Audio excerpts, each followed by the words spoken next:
Gracias, doctor. Estamos muy contentos de tenerlo aquí en el programa y estábamos comentando al comienzo que la espalda es algo sumamente importante y, por ejemplo, si uno duerme mal, si uno tuvo un mal día, por diferentes razones a uno le duele la espalda. Queremos comenzar preguntándole cuáles son esos síntomas que nos pueden indicar que estamos sufriendo un dolor de espalda crónico y no algo espontáneo. Claro, y bueno, haces la correcta aclaración porque no hay una situación más humana de alguna manera que tener dolor de espalda, ¿sí? De alguna manera nuestra espalda en muchos momentos de nuestra vida nos pueden llegar a molestar y presentarse de manera cotidiana o presentarse en ciertas situaciones porque pues hay muchas cosas en nuestra espalda que nos pueden doler, los músculos, las articulaciones, los ligamentos, pero hay ciertas situaciones o que llamamos nosotros signos de alarma o banderas rojas que pueden a nosotros alarmarnos y hacernos pensar que hay alguna otra situación que vale la pena consultar. Por un lado, no es normal tener un dolor crónico. ¿A qué me refiero con eso? A que el dolor permanezca con los días, que hayan días de mejoría, pero que no se vaya del todo, que pasen las semanas y permanezca en el tiempo. Eso no es una situación que sea normal y que el paciente debe verse forzado a consultar, no necesariamente con un cirujano de columna, sino atender a su medicina familiar o personal para que sea evaluado. Y hay otras situaciones también que vale la pena mencionar, como si el dolor de espalda se acompaña con una irradiación a los miembros inferiores o superiores y que el paciente perciba, por ejemplo, debilidad para caminar, que perciba corrientazos en las piernas, que tenga torpeza para hacer actividades de la vida diaria. Ese es otro signo de alarma.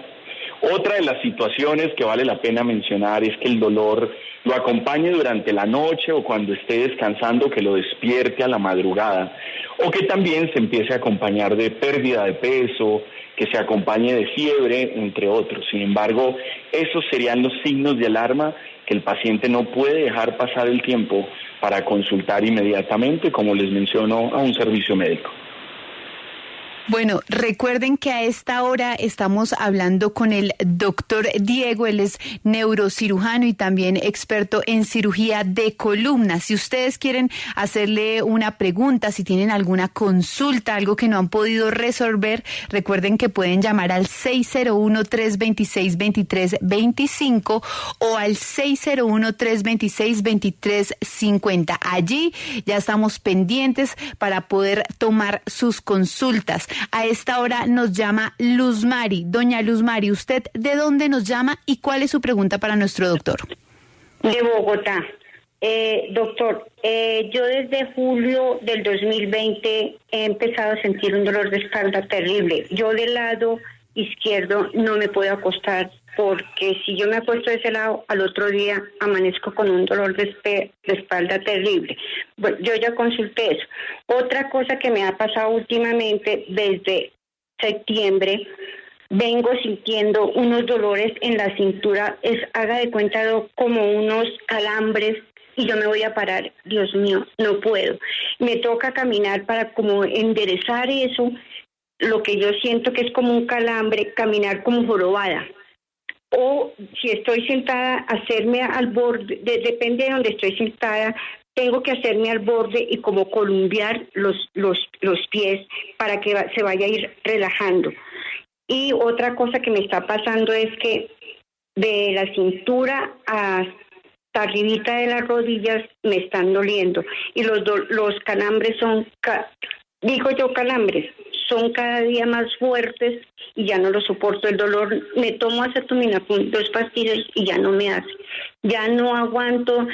Y en diciembre me pasó una especie como de, si me hubieran hecho un electro así, como una punzada pero terrible, como si me hubieran, como un corrientazo pero terrible. Yo metí un grito y yo estaba sentadita normalmente.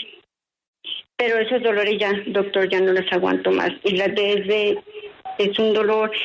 La mitad de entre los glúteos en la parte superior tengo inflamado.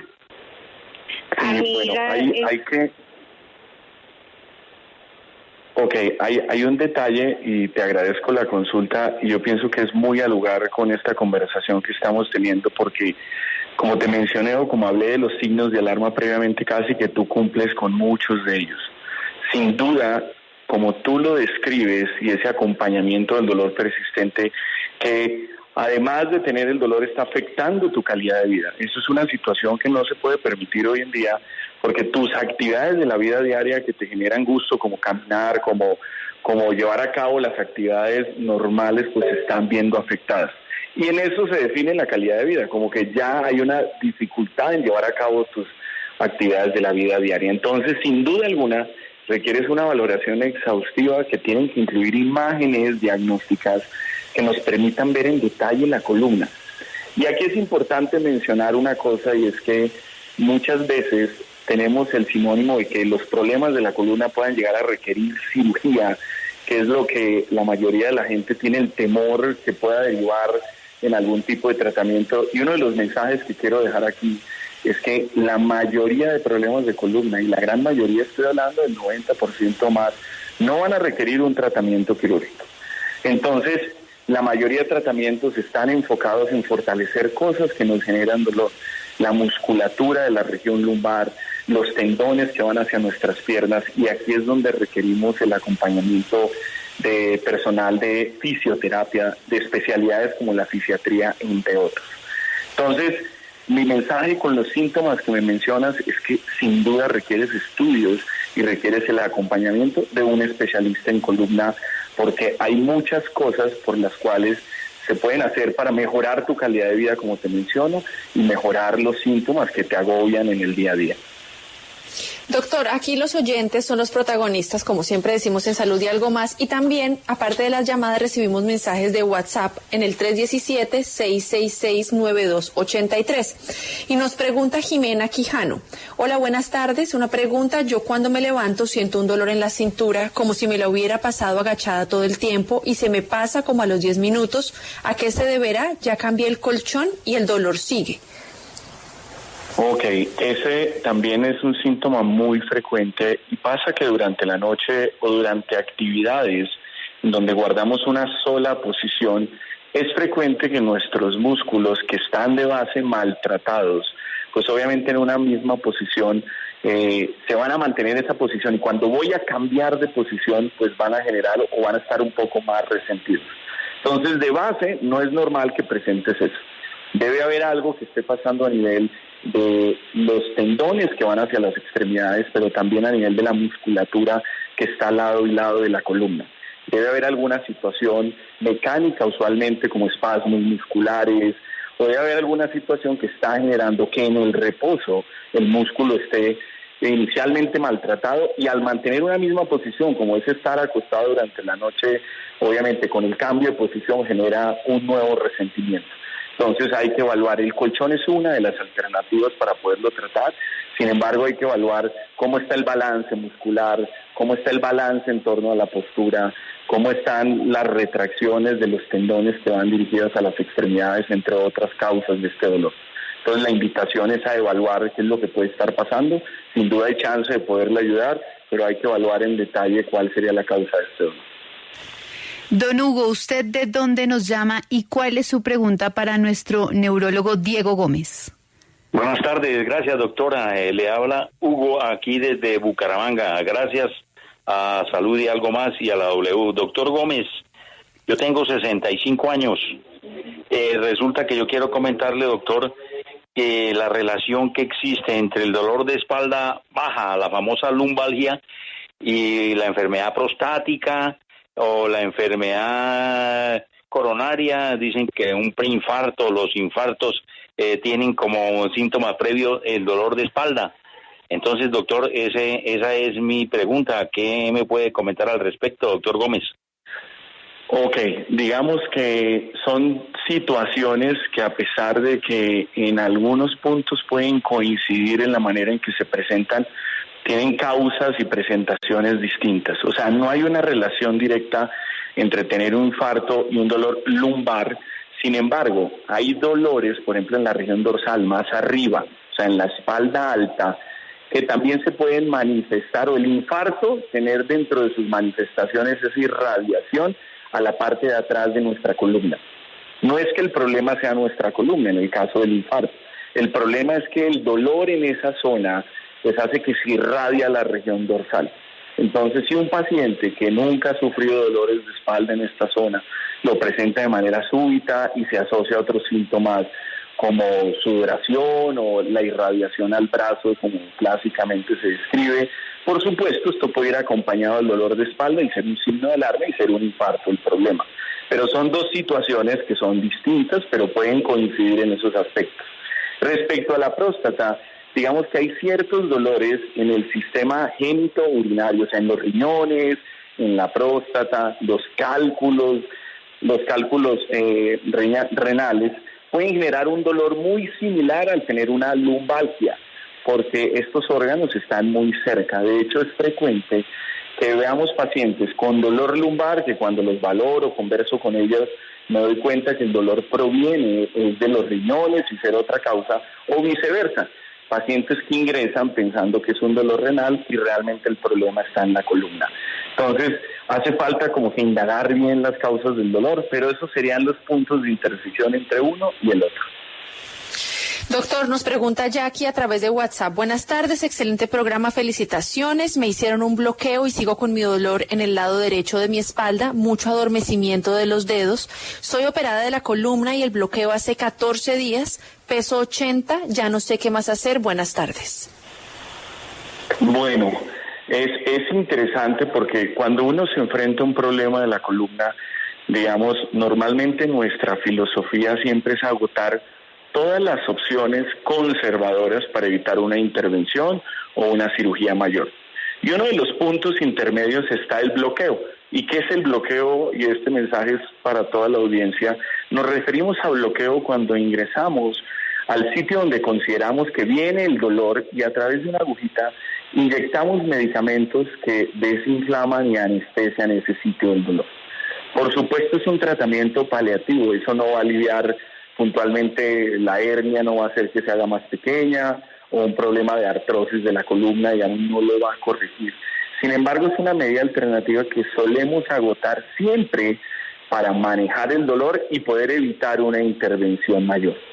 Los bloqueos siempre los intentamos, sin embargo, no necesariamente funcionan. Van a depender de la gravedad del paciente, de la lesión que tiene, y va a depender hay pacientes que les dura mucho tiempo el bloqueo, hay pacientes que les dura muy poco, y el bloqueo tiene dos grandes ventajas. Uno, el controlar el dolor, pero el otro también es confirmarnos de dónde viene el dolor. O sea, si tenemos una hernia discal en la columna, que es estas pequeñas, digamos, tenemos discos en la columna y este disco se puede salir, a eso le llamamos hernia, y si comprime el nervio, hay veces tenemos certeza de que ahí viene el dolor. Pero hacemos un bloqueo y si se quita el dolor, así sea momentáneamente, nos confirma que de ahí viene el dolor. La respuesta al bloqueo es muy errática, o sea, no es posible prever que a todos los pacientes se les va a quitar el dolor, les va a servir muy bien. Hay que realizarlo porque en muchos pacientes podemos evitar intervenciones, sin embargo hay pacientes que no responden de la mejor manera y a lo mejor hay que progresar a procedimientos distintos o inclusive la cirugía. Don Alexander, ¿usted dónde se encuentra y cuál es su pregunta para el doctor? Don Alexander. Bueno, se nos cayó la llamada, tenemos esa línea a reventar. Doctor Diego, yo quiero antes de irnos con nuestros oyentes preguntarle por esos malos hábitos y se lo pregunto porque es que aquí en la W todo el mundo es jibado. Hay muy pocos que se sientan bien, pero entonces ya se volvió costumbre el mal sentado, todo el mundo con dolor de espalda. Entonces, ¿cuáles son esos hábitos, doctor, que debemos adecuar a nuestra vida para proteger desde la juventud la espalda?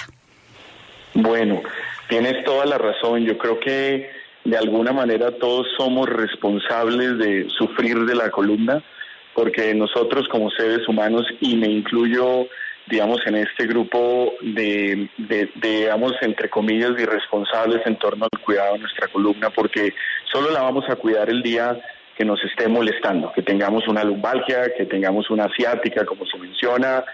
Entonces, creo que uno puede hacer mucho, por ejemplo, desde la nutrición. Creo que nuestra espalda, nuestra columna vertebral es la encargada de soportar el peso de nuestro cuerpo. De alguna manera es la que nos permite deambular y mantenernos erguidos. Por ende, cualquier cosa que afecte o ese peso o esa postura va a tener repercusiones en nuestra espalda. Entonces empiezo por ahí, la nutrición. Mantenernos en un peso adecuado va a asegurar que nuestra columna no soporte más peso del cual está preparado para soportar durante toda la vida. Entonces, siempre nosotros cuando yo te converso con mis pacientes les digo que de alguna manera los problemas de columna es el precio que pagamos los seres humanos por caminar en bipedestación, o sea, en dos piernas durante el transcurso de nuestra vida. Por un lado, la nutrición. Segundo, tiene que ver con la manera en que llevamos todas las actividades de nuestra vida diaria. Nos agachamos mal siempre. Para recoger algún objeto nos balanceamos hacia adelante y recogemos el objeto, y esto es una manera pésima de distribuir ese peso en nuestra columna. La manera correcta es doblar las rodillas e inclinarnos en ese mismo eje a recoger un objeto. La manera en que nos paramos de la cama, no nos tenemos que parar de al frente inmediatamente doblando nuestra columna, sino girarnos completamente y pararnos en una sola posición es la manera correcta de hacerlo. Y lo mismo aplica en los cambios de posición constante. Nuestros músculos requieren cambiar de posición frecuentemente para adoptar posiciones distintas. Entonces, estas pausas activas que nos repiten tanto, especialmente a nivel de las oficinas, funcionan muy bien, pero hay que hacerlas de manera regular y desde edad muy temprana. El uso del colchón, se recomienda no colchones como antes que se decía ortopédicos y que son una piedra, no, son colchones que no sean blandos, que no sean una piedra tampoco, pero también nos permiten adoptar posiciones más favorables para nuestra columna. Y por supuesto hay actividades que cuidan un poco más nuestra columna. El ejercicio de la natación es una excelente alternativa. Hoy en día que está de moda ejercicios como el pilates, de hecho hasta el yoga, permite que se adopten posiciones que hacen que se fortalezca el centro de nuestro cuerpo. Ahí está la clave también. Fortalecer el abdomen y la región lumbar nos permite que nuestra columna cargue con menos peso. Y eso a la larga, si uno lo previene, seguramente vamos a tener buenos resultados en el futuro.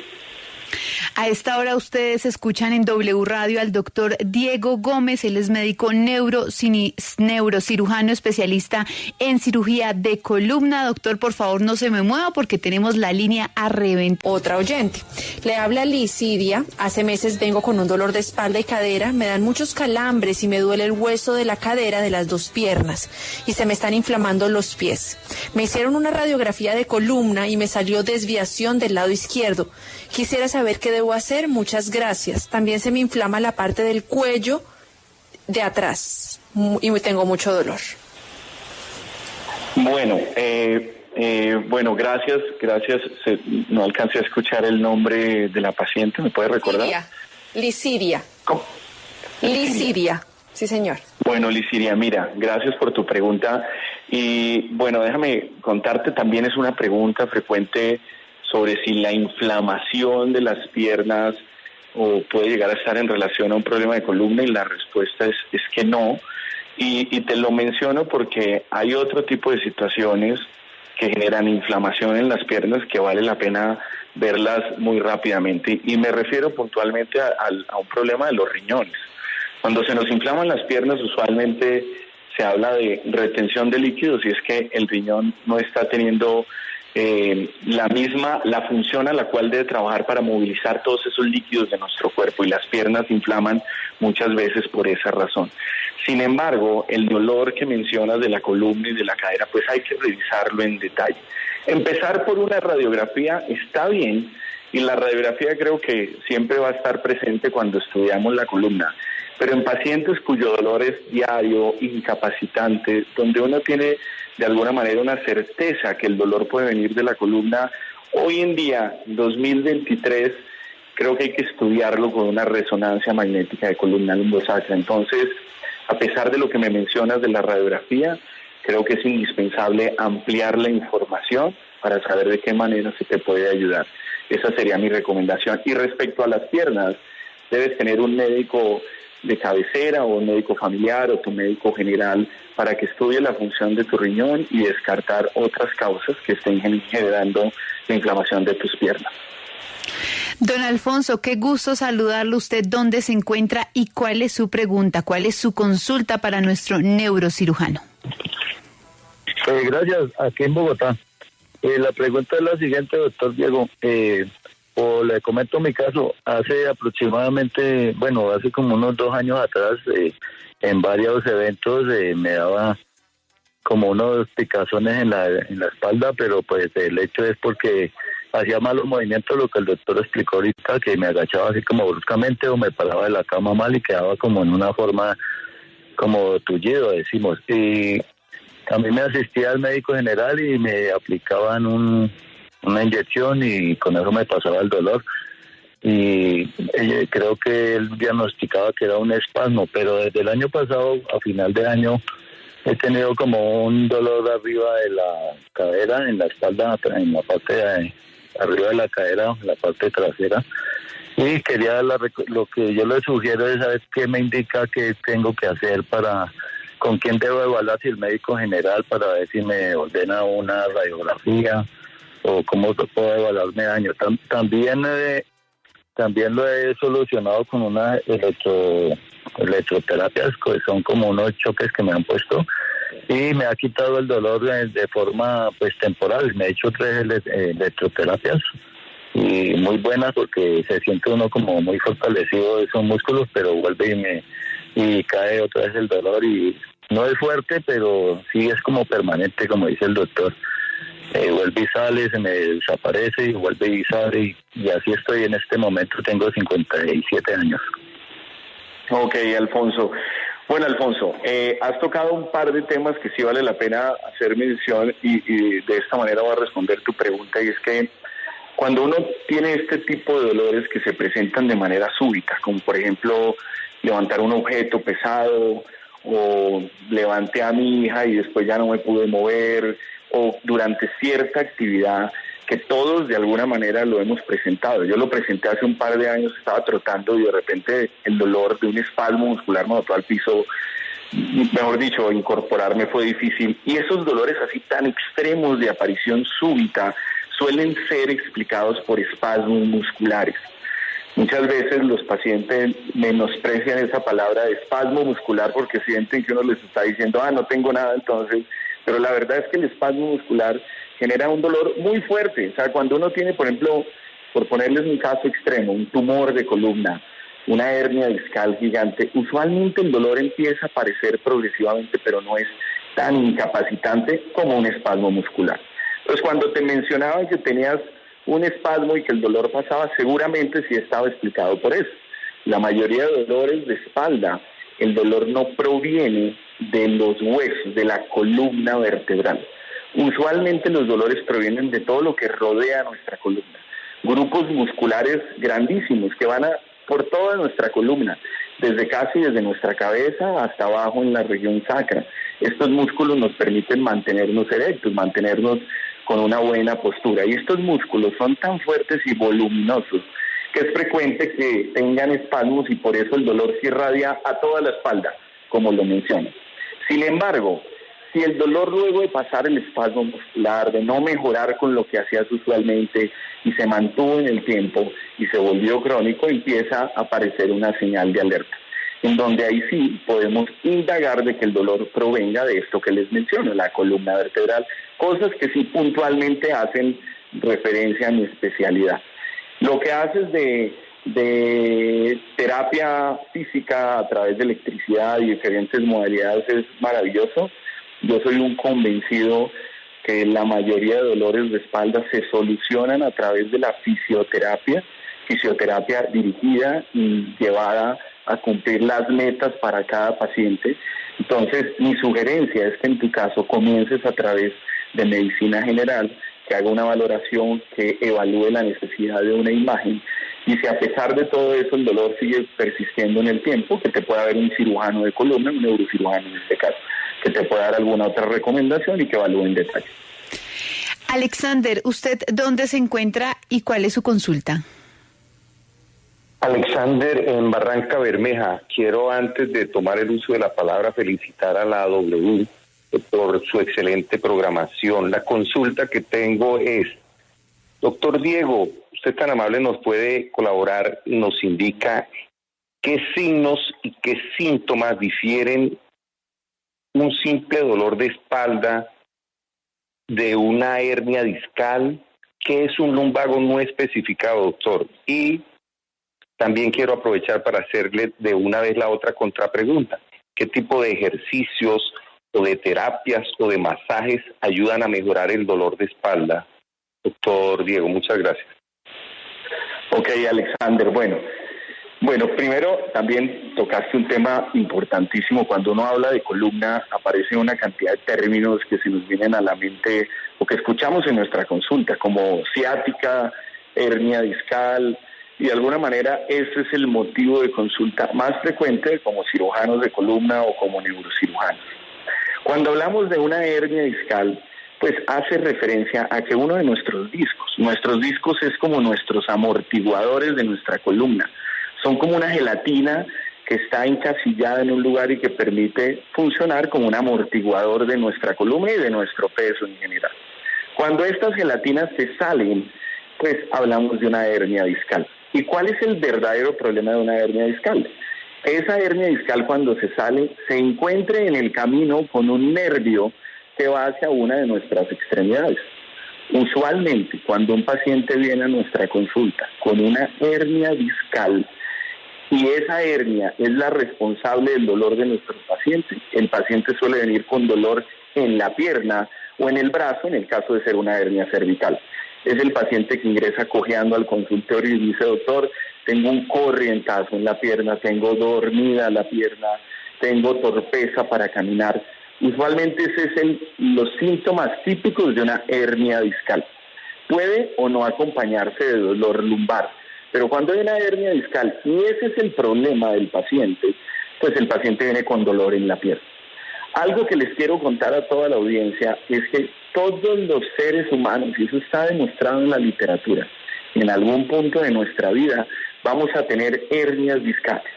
Es el proceso degenerativo de nuestra columna. Y si a 100 personas por encima de los 50, 60 años les hacemos una resonancia, vamos a tener cambios degenerativos de nuestros discos, ese es el más frecuente, y muchos de nosotros hernias discales en esa localización.